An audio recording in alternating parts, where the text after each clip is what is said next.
Estamos de regreso, mis amigos, y por supuesto muy contenta de que arranquemos con nuestra entrevista del día este sábado, en el que estoy segura la entrevista, el tema que les tenemos preparados para hoy va a ser de gran utilidad para muchos de nosotros, sobre todo pensando que nuestro país desafortunadamente pues tiene pues muchos problemas de obesidad.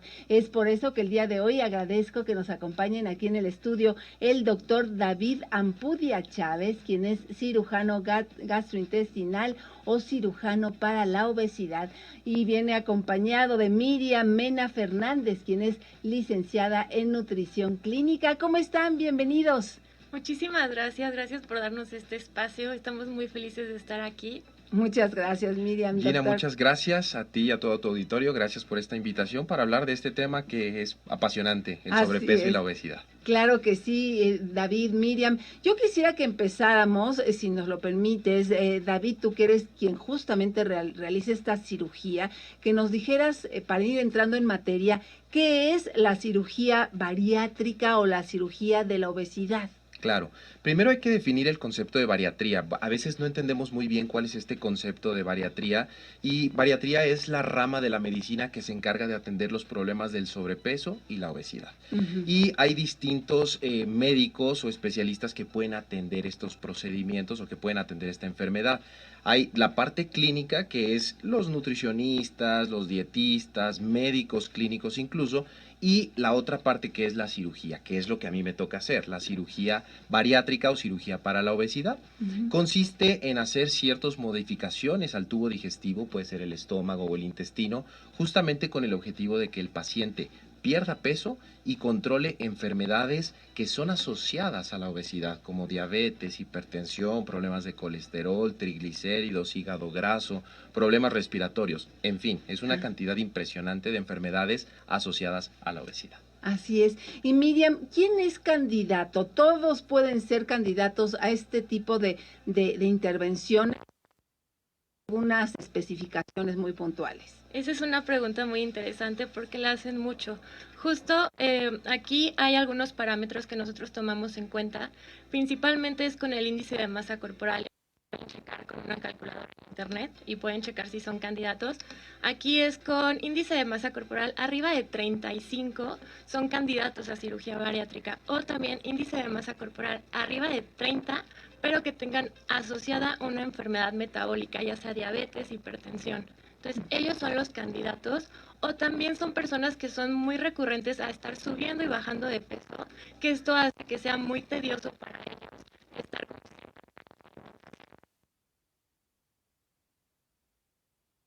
sus objetivos. Claro.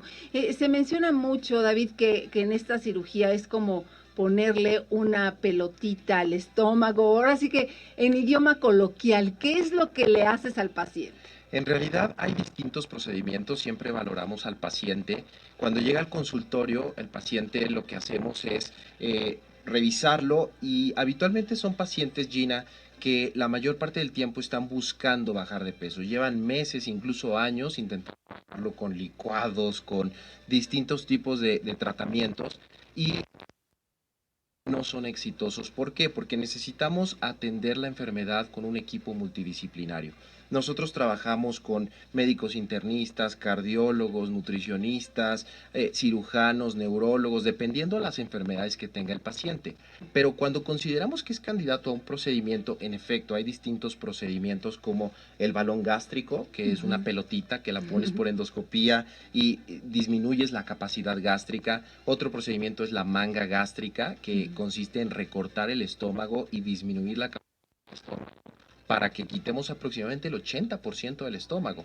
Entonces el paciente come un poquito menos, o mucho menos en realidad, porque disminuye la ingesta, ya no acumulas tanto alimento en lo que es el fondo del estómago, aceleras la digestión, aceleras el metabolismo, y algo maravilloso de la cirugía es que estimula el centro de la saciedad. Para nuestros amigos, para tu auditorio, el centro de la saciedad más importante es en el cerebro. Entonces, cuando se vacía mucho más rápido el estómago, el cerebro dice, deja de comer. Entonces los pacientes no tienen esa ansiedad, esa necesidad de querer comer de manera apresurada. Claro. ¿No? Miriam, ¿podríamos decir decir que este tipo de cirugías es la solución? Es decir, ¿qué pasa después de que ya el paciente se hizo esta cirugía? ¿Ya nunca vuelve a subir de peso o de qué depende que sea exitoso? Digamos que la cirugía bariátrica es como el paso que te ayuda a bajar de peso, pero no es la solución a los problemas. La solución a los problemas va a ser aprender a comer. Al final, esto es como volver a empezar de cero. Ya te pusieron un nuevo estómago, entonces tú tienes que empezar a comer desde cero para que puedas empezar a tener nuevos hábitos, porque sí hay casos incluso donde los pacientes tienen reganancia de peso y se puede ver a los 2, 3 años si ellos no modificaron su estilo de vida o hicieron actividad física o van al psicólogo. Entonces todo esto es como un componente que hay que englobarlo para poder lograr los objetivos. Claro. Y nos decías, David, sobre esta cirugía. ¿Qué tan complicada es? Es decir, ¿qué tantos riesgos hay de hacerse este procedimiento? Es una excelente pregunta. Cuando hablan de cirugía te da un poco de miedo y dices, cirugía, mejor no. Hoy día con la tecnología y con los avances que hemos tenido justamente por los estudios nacionales e internacionales, hemos podido adquirir una muy buena experiencia en cuanto a cirugía de obesidad. Y te puedo decir que las complicaciones y los riesgos son muy bajos. No podemos meter cosas, no, pero en realidad los porcentajes de complicación son muy bajos. No deja de ser una cirugía. Sin embargo, hoy día es bastante segura, operando con un equipo experimentado, con un equipo multidisciplinario, como te lo mencionaba, preparar también desde el punto de vista emocional al paciente, atendiéndolos en hospitales certificados, que afortunadamente tenemos varias asociaciones, varias sociedades en México, de las cuales quizás el más importante es el Colegio Mexicano para la Cirugía de Obesidad, que se encarga de regular todos estos procesos para que hagamos un concepto de cirugía bariátrica segura. Entonces tienes un buen hospital, un equipo certificado y preparar bien al paciente, los resultados la mayoría de las veces son exitosos. Perfecto. Miriam, hace un momento nos decías que hay digamos, un peso mínimo que debe uno tener para hacerse esta cirugía, porque bueno, si te llega una paciente con 3 kilos de más, pues dices, ay, pues ponte a comer sano, ¿no? Pero ¿hay algún máximo? Es decir, un obeso, demasiado obeso, ¿se podría también realizar esta cirugía o lo tendrías que bajar tantito de peso antes? Esa es una excelente pregunta. De hecho, todas las cirugías, antes de que entren a cirugía, tienen que bajar de peso cierta cantidad, por lo menos entre un 5 al 10% de su peso, porque eso va a ayudar al doctor a que se facilite la cirugía. Digamos que la grasa del cuerpo se va ablandando, entonces la cirugía hace que sea mucho más fácil para el doctor ir recortando por adentro, por ejemplo, la grasa. Entonces eso es muy importante, que incluso antes de entrar a cirugía, ellos tomen un plan de alimentación y bajen de peso. Claro, inclusive que los eduques para que no vuelvan a ganar el peso como nos decías hace un rato, ¿no? Exactamente. Perfecto. ¿Y qué pasa con este paciente, David, doctor David, que bueno, pues baja de peso y que a lo mejor pues hay ciertos pedazos de piel que quedan sobrando? Después tendría que practicarse alguna operación para justamente, pues ahora sí que ajustar la piel, por así decirlo. Claro, fíjate Gina que no siempre. No siempre, porque depende mucho dentro del análisis que nosotros hacemos a los pacientes. Hacemos algo que se llama somatometría para dividir y saber en qué partes del cuerpo es donde más grasa tienes. Si lo tienes en los brazos, en las piernas, o hay un concepto que no siempre vemos, que es la grasa intraabdominal o la grasa visceral. Es la grasa que recubre el hígado, que recubre los órganos como los riñones, el corazón, el estómago incluso.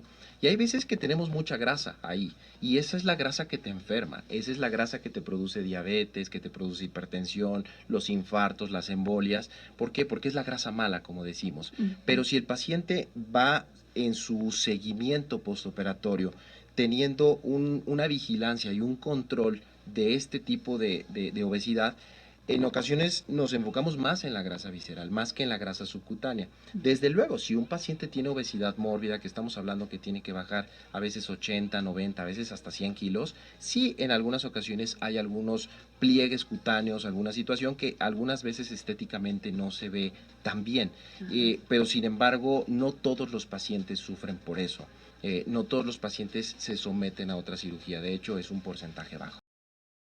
Continuamos en Notifem y mis amigos, si ustedes acaban de encender su radio o acaban de prender la televisión, bueno, pues han llegado al sitio correcto, ya ni se muevan, porque hoy estamos teniendo una interesante charla acerca de la cirugía de la obesidad o cirugía bariátrica, como también se le conoce, y estamos con los expertos en la materia, muy agradecidos que hoy nos estén acompañando, Miriam Mena Fernández, licenciada en nutrición clínica, y el doctor David Ampudia, que es cirujano gastrointestinal y cirujano para la obesidad. Y estamos hablando de este importante tema. Ya nos platicaron en el bloque pasado en qué consiste esta cirugía. Y yo te preguntaría ahora, Miriam, rango de edades, ¿quién se puede hacer este tipo de cirugías? ¿Hay alguna edad mínima, alguna edad máxima?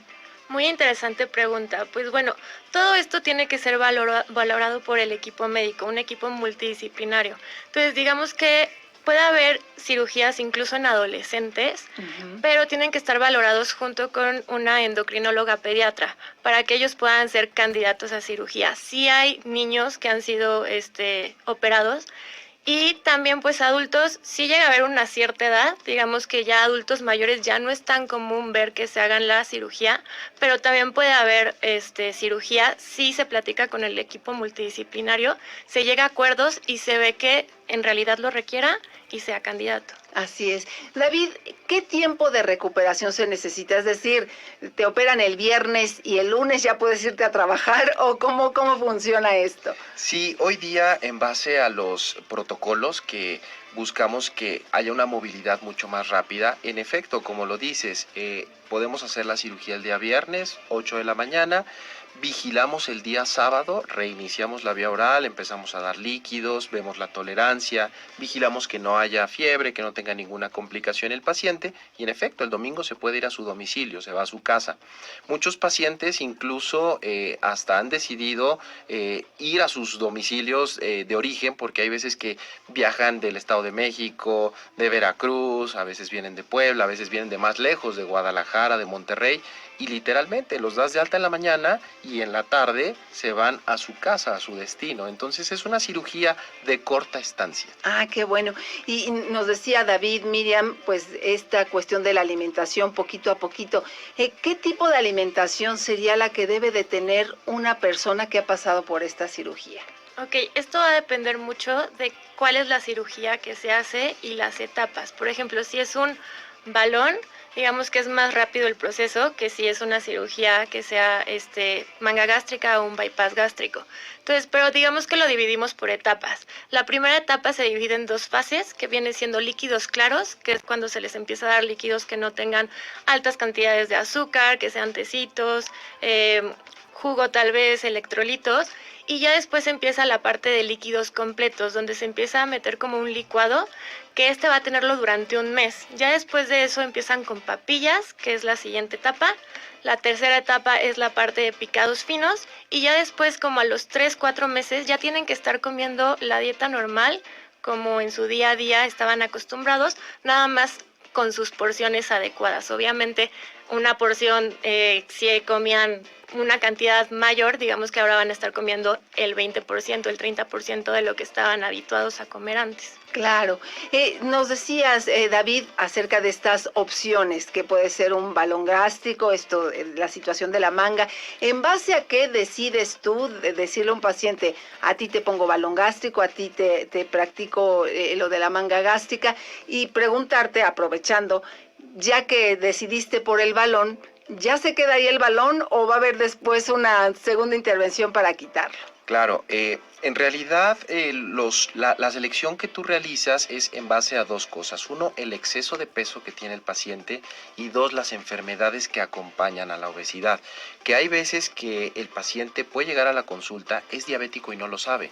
Entonces realizamos una serie de estudios en donde de repente encuentras que el azúcar está casi al doble de lo que debería de tenerla, y entonces es cuando el paciente medio se espanta.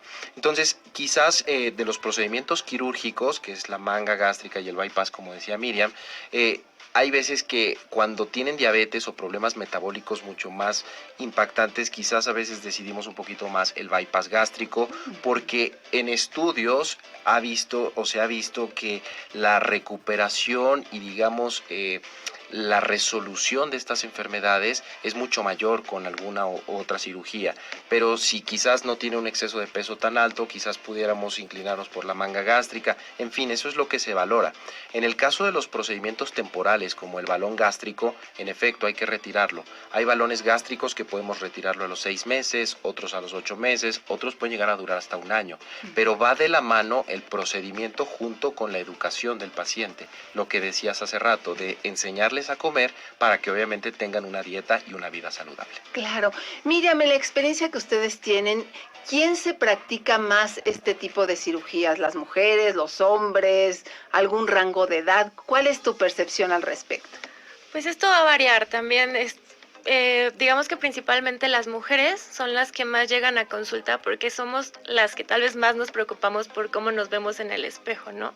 Pero al final ambos llegan por diferentes situaciones, cuando ya son situaciones complejas o tienen una enfermedad que ya les asustó, por ejemplo, que les haya dado un infarto, llegan y dicen: yo quiero ser candidato a la cirugía bariátrica, porque obviamente lo que buscan es mejorar su estilo de vida y su calidad de vida. Perfecto. David, en la experiencia que ustedes tienen, que sé que tienen casos de éxito sorprendentes, ¿cómo cuánto se llega a adelgazar y sobre todo en cuánto tiempo? Claro, esa es otra excelente pregunta, porque en algunas ocasiones vemos las fotos de antes y después. Mucha gente cree que esto es exclusivamente un tema estético y la verdad es que no, hay que tener mucho cuidado con eso. Todos los pacientes llegamos a la conclusión de que la obesidad hoy día es una enfermedad actualizada y autorizada por la OMS, declarada como una epidemia a nivel internacional, en donde México desafortunadamente ocupa el primer lugar de obesidad en niños y el segundo lugar en obesidad en adultos. Entonces, partiendo de ese tema, en cuanto a los problemas de la obesidad, sabemos que este proceso del sobrepeso y demás se tiene que atender poco a poco y paulatinamente. Siempre digo yo a mis pacientes que la obesidad en algunas ocasiones es equiparable al cáncer. Tienes que atacarlo de raíz, y para llevar a cabo estos procesos a veces te toma tiempo, a veces puedes tomar 3 meses, 6 meses, pero en una media aproximadamente al año tú puedes tener el 80% del exceso de peso perdido con la cirugía. Así es, el 80%, que por supuesto, bueno, pues va a ser un cambio impresionante el que va a vivir el paciente. Miriam, hace un momento nos decías sobre la importancia de atender las causas de la obesidad para no regresar a los viejos hábitos, para no volver a ganar después de esta cirugía, pues el peso que se había perdido. Y nos hablabas de factores psicológicos, como qué puede ser, como qué te ha tocado ver en tu experiencia que justamente hace que uno vuelva a ganar el peso.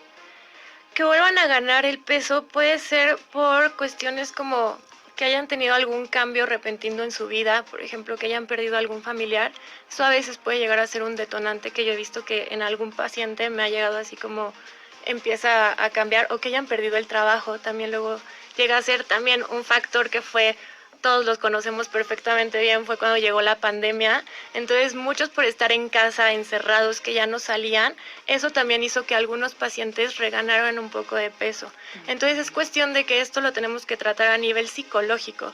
Una parte es la parte nutricional y la otra va a ser completamente diferente, la parte psicológica, porque si no se ataca el problema desde la parte psicológica, digamos que la parte nutricional, a pesar de que sepas las cosas, si tú inconscientemente sigues comiendo cosas que sabes que te están haciendo daño, vas a reganar peso. Así es.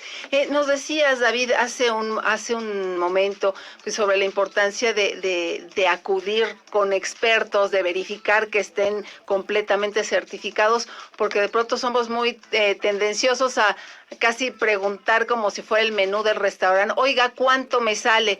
Y uno se va, muchos desafortunadamente se van por el precio. ¿Qué peligro hay de justamente estar buscando más, ahorrarme unos pesos y no preocuparme por quién me va a practicar la operación? Hoy día, por los procesos, cómo se realizan, es una cirugía de mínima invasión. De hecho, anteriormente teníamos que abrir a los pacientes y ahora se hace con unos dispositivos en donde inflas la cavidad con un gas especial y metes unos pequeños dispositivos que se llaman trócares para operarlo. Entonces, no dejemos de lado que es una cirugía mayor y se necesita anestesia general, el paciente está dormido. Entonces, sí dependes mucho de que en el momento del transoperatorio tengas un buen anestesiólogo que te esté cuidando, un buen equipo de grapeo, un buen material esterilizado, que no esté sucio, y por eso buscamos que el lugar en donde se operen los pacientes sea de lo mejor. Además, ¿con quién operas? Casi siempre nosotros operamos 3 cirujanos bariatras, ¿no? Un cirujano, 2 ayudantes que también son cirujanos bariatras, incluso en ocasiones nutrición también está ahí con nosotros. Si el cardiólogo tiene que entrar a la cirugía, entra. Entonces, no escatimamos en cuanto a los recursos, tanto materiales como humanos, con el objetivo de que el paciente le vaya muy bien. Claro, pues vaya que hemos aprendido muchísimo y yo pues por supuesto antes que nada agradeciendo enormemente sus minutos, su tiempo, te preguntaría Miriam, ¿cómo los encontramos? ¿Cómo acercarnos para recibir más información? ¿Tienen redes sociales? ¿Qué podemos saber más de ustedes? Bueno, todos nuestros datos se los vamos a dejar para que los puedan ver en pantalla y también nos pueden encontrar a mí en Instagram como Nutri-Miriam Mena, en Facebook como nutrióloga Miriam Mena y nuestros consultorios están en el Ángeles de Acoxpa, el consultorio 10, y en el San Angelín, que es en la Nueva Torre, que es el 538.